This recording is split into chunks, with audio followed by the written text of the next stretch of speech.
Let's talk some rugby league. We need to get the actual sound. I think you do a pretty good job. You reckon? Yeah, I quite enjoy it. Thank you. Thank you. That and the final rounds on point. Yeah. Cheers. Peter V'landers, he's on the Perhaps panel. it's just like, oh, fuck, I got a compliment. Oh my God. I've never had one like this before. Always they say my nose is so big and my dick is so small.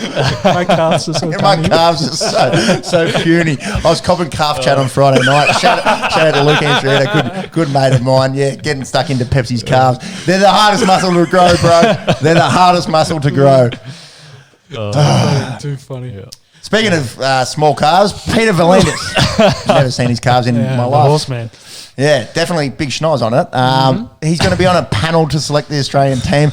Is this a good idea, considering we struggle pronouncing names here on the Esky, but I can say Josh Aliaway and Peter. Yeah, you could say Josh. He couldn't do that. Did he struggle with the Josh? Yes, he did. Poor He big didn't even dick say V'landers. Josh wrong. He did a lot through the COVID era. I getting us through. And I guarantee Yeah. the teleprompter dude fucked him on that one. He's just like, fuck you, Peter. I am Ron Burgundy. Yeah, fuck him. Go fuck yourself, San Diego. It's an interesting idea. That I think it's there's three groups involved in it. So I think there's players and representatives in one, and then there's coaching sort of committee in one, and then he is kind of the face for the NRL as the other part, and this is the selection group that's going to pick the Australian squad. I guess from his perspective, it's like getting the clean whistles and the blue collar. That's what he wants to represent the Australian squad. So Cam Munsters of the world probably he might be he might get two of those groups to pick him, but V'landers like, nah, I don't want him because he's not clean enough for me. So that's the issue that you probably have with him, like having the chairman of the commission saying, no, I don't want that guy. It's fucking dumb. It's so dumb. Dumb. It's probably not going to matter because we should still win all our games. But you should have Scott Morrison on the under 12s soccer panel to pick the best under 12s that don't fall on the other ones. No, the comparison is he should pick the Socceroos team. That's what we're getting at. This is so dumb. Yeah, it's dumb. Why would a guy that has no experience in rugby league outside of being a fan have any opinion? Yeah. Why should three morons that have never played rugby league give their opinion on the internet? I think that's a less dumb of an idea than Peter V'landers being on the selection panel for the Kangaroos. Because the only reason he would be making selection is based on business and the sellability of the thing is not a fucking word, but being able to the ability to sell the game, marketability. There we go, Mark. I knew it was an ability of something, marketability, and counting on the end. So that's what he would be picking players on. He's not picking them on stats and skills and fits and chemistry and. But when you want to win a World Cup, will it matter?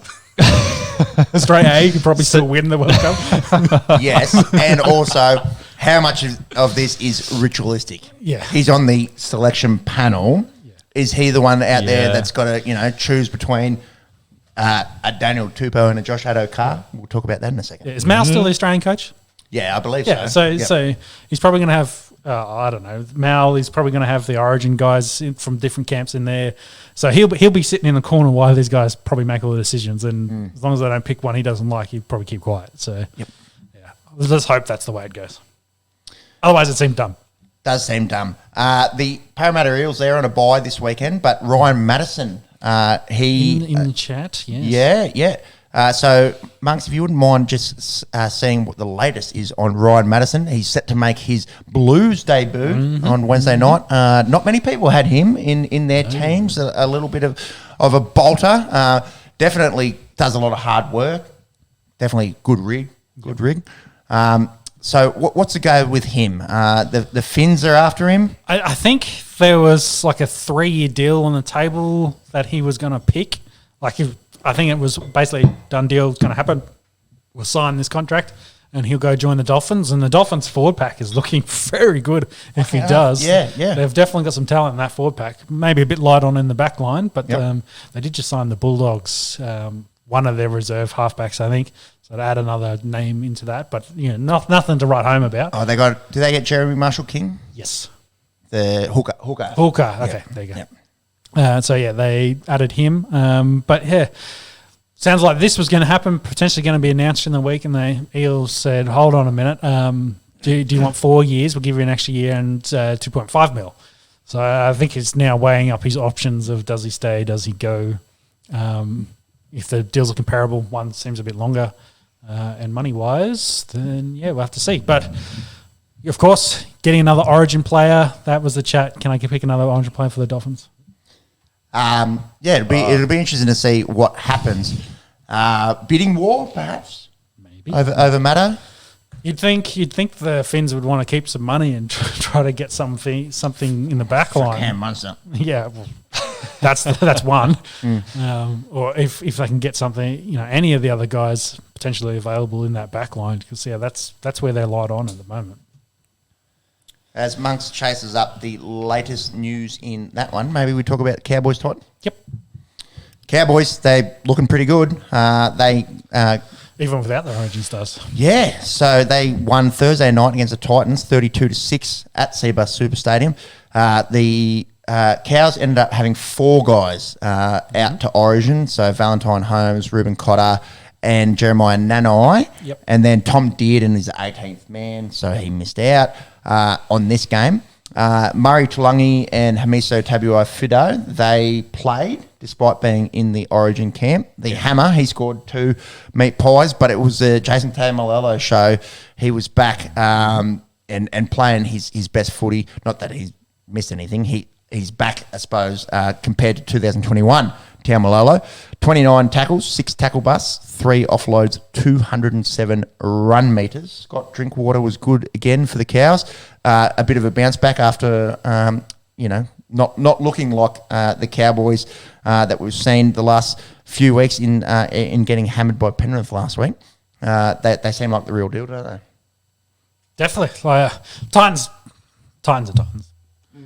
They've kind of fallen to the wayside, and not a lot of people paying attention to them, unfortunately. And they've in dire straits. I think did Campbell get injured in this game or last week? No, Cam. It was this. Yeah, he got injured as well. I think recurring hamstring problems for him. You don't want. So Dave Fafita also unavailable. Big Tino, of course, didn't play for Origin. But then a few guys that had kind of were Origin smokies in Mo Fotuaika, Jared Wallace. They both played. Brimson, so AJ Brimson playing 6. I don't know. The Titans, for seeing how bad they're going and how their poor form in the last, not just this year but last year as well, Holbrook, their coach, just getting a solid pass. There's no chat about him. Everyone's on the Mike Maguire and getting stuck in a Madge. And you already saw Trent Barrett getting the axe, but no one talks about the Titans head coach. Dire straits, mate. The Sultans of Swing. It's good to see.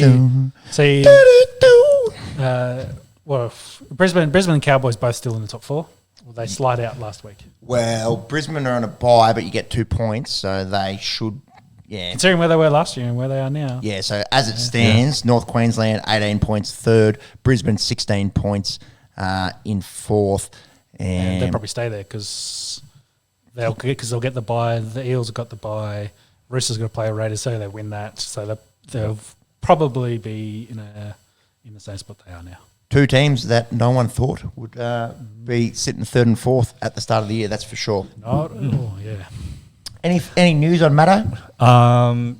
So the Eels did have that tabled a deal for 2.5 mil contract with him. Nothing else really.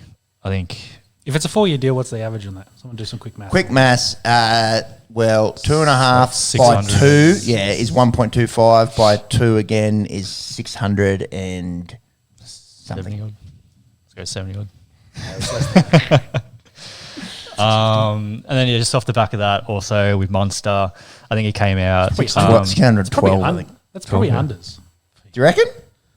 Yeah, well, can look at some of the deals the other second rows that played Origin are getting. Dave Fafita 1.2 mil. Yeah, well, what's Tyson Frizzell getting at Newcastle? I think he's getting 700 plus. Yeah. That's a shout. As a and comparison. Madison has a versatility that possibly a Tyson Frizzell doesn't have. You could, you could name him maybe as a 6. You could maybe chuck him in the centres. They wouldn't do that to him, would they? He's a good utility player. I think that's why. Well, considering what they've got invested already in I'm talking about the Dolphins, invested in the forward line, they wouldn't think of signing him and potentially turning him into a backline player. Interesting as well because they signed Ewan Aiken last week as well, Yep. and a lot of chat that he might have to go back to the centres. They don't have a full roster yet. Let's wait. Yeah. Until they get some more numbers there. Just back on Munster, he said as long as Bellyache's still at the Storm, he's going to be playing with them. So Yeah, he hasn't signed anything though. hasn't signed anything, but If they offer him a $500,000 contract and the Dolphins And are the a mil, Dolphins are going 1.2. he's like, Wayne's close enough. I don't. I'll tell you right now, boys, our friendship is not worth $700,000. I'd sign straight away. I'd say where do you're staying with the OT podcast. Nope. I'd say if you're going to pay me $700,000 more, I'd say nice to know you, boys. Let's exchange emails, etc. I thought it wasn't about the money. No loyalty. That's what the oldies say these days. There's no loyalty left in this game. I guess you guys used to have to be like plumbers and electricians and shit and go play footy. That's when there was loyalty. Yeah, true. Yeah. So the next game, Panthers reserve squad beat the Bulldogs. Yes, seven players on Origin duties for the Penrith Panthers. Appy Coruscant did play, coming back from camp. I think the Panthers were $1.30 here to beat Canterbury with essentially a reserve grade side. They did get the job done, 30-18. The big talking point, I suppose, was Josh Addo-Carr. He had a bit of a blinder, 2 meaties, 172 run meters, 4 tackle busts after... For a winger? Yeah. Tasty. After a notable omission from the Blues side. Yeah. What's in this one? Yeah, well, we're going to talk about the snub now or the game. Talk about the snub. So I think we covered it pretty well in our preview for the teams that potentially they'd want to go more size on the wing, and Addo-Carr was the one that missed out. But you think of the job he's done for New South Wales, the fact I think he's 1 try off being the leading try scorer for New South Wales as well. Yep. Yes, he's been playing with the Bulldogs squad, and them and the Tigers I don't think have had Origin players for 5 to 6 years, but he's still I think he was like 6th in tries scored. He's still scoring tries. He's still his numbers are still within the top 10 across the board for wingers. So he's still doing well, but he's just in a shit side. Of course, he's not going to get as much ball in a shit side playing on the wing You either, can only be as good as the guys inside you. Yeah, exactly. Yeah. So he could still do a job for you in Origin. And the more I thought on it, the more I thought, I think it was a bit harsh to leave Addo-Carr out, but I can understand the reason. I think it's going to suck for the Bulldogs trying to attract talent in the future, especially if you're a fringe Origin player and outside back. Yeah, outside back, and going to get paid going there, and then next minute you're not even involved in the conversation for Origin. Yeah, because he's not even in the squad. Like. Wasn't reserve, backline player. Yeah, nothing. Yeah, nothing. So I think it's a bit rough on Addo-Carr, but hey, it's the nature of the game. The wingers, I think, are probably one of the ones that do get changed a little bit more. Yeah, a little bit more expendable, perhaps. I was going to say you'd probably still see him play at least one game this series. You'd think. Yeah, well, that's also the chat. We'll have to see how game 1 goes. But if To'o and Tupou don't get hurt and New South Wales wins, which everyone's expecting happens. Yeah. But, if Cobbo gets a hat-trick going against Daniel Tupou, they might be like, we're going to change you out. Maybe. Yeah, it could all very depend on what happens.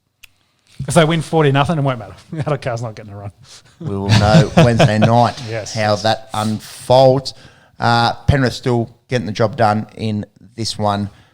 Dogs reeling down towards the bottom of the table. Are they last or the Tigers? No, I think they've taken ownership of the spoon. The Bulldogs are last. I am pretty sure. They are on 4 points. Yep. Titans are Titans. 6 points. With that loss, actually Tigers, dropped below the West Tigers. Go back to my chat about get at the Titans head coach. Why is he getting a solid pass? Probably because he's in the Gold Coast and no one gives a fuck. Doesn't make sell headlines in Sydney, unfortunately. Headlines that do sell in Sydney, Manly get a big win over the Warriors. Warriors, another team kind of reeling at the moment. With I think they've guys, lost 5 in a row. Yeah, with guys leaving. Did you see Reece Walsh's comments post game that a lot of guys need to have a look in the mirror? Like, do they really need to? Really? Are they out here playing their best footy? Are they playing for the team, etc.? Considering he's 19, the young guy at the club, it's some stark comments for the Warriors. They're getting absolutely pumped by the Manly team, who were down 1 turbo, but Jake Turbo was in this. Another one of those guys that got snubbed from the Origin team. You see his post-match presser? He is legitimately the best bloke in the world. Oh yeah, played out of his skin, and they asked him, what were your feelings about getting omitted from the Blues side?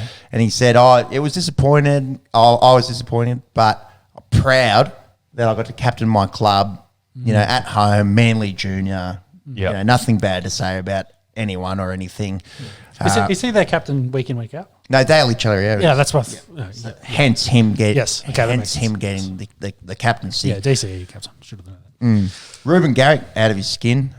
2 tries, 8 goals. Yeah, couldn't miss a conversion. No, absolutely unbelievable scenes there for Manly, and the 4 p.m. game should be pretty close to kicking off here between the Raiders and the Chooks there at Bruce Stadium. You shouted out Jared Croker, a beer, poor fella, possibly season done, possibly career done. Wishing him all the best with his rehab. Definitely.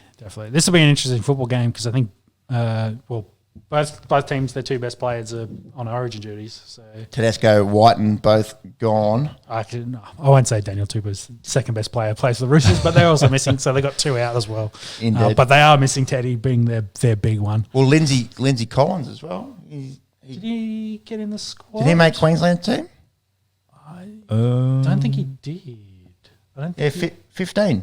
Yeah. He was? Okay. On the bench. So Lindsay Collins as well. That's a big out. Papali's probably the big one, of course, for the Raiders, with Jack also in the New South Wales team. So, interesting game of footy. We'll see what happens with the shuffle basically across the board for the Spines. Do you reckon that's an equaliser in any way? Could be. Yeah, see, I reckon so. Yeah, the Roosters haven't been at their best, and they've been up and down with chemistry. So Teddy's a big out, man. He does a lot for him. Who's playing one for them? Is Jose? Manu goes to 1. Manu goes to 1. So Momorowski and Kevin Naikwama in the centres there. What about you? Didn't Joseph Suwali make in the Origin squad for 20? Yeah, he was in the squad. Is he playing?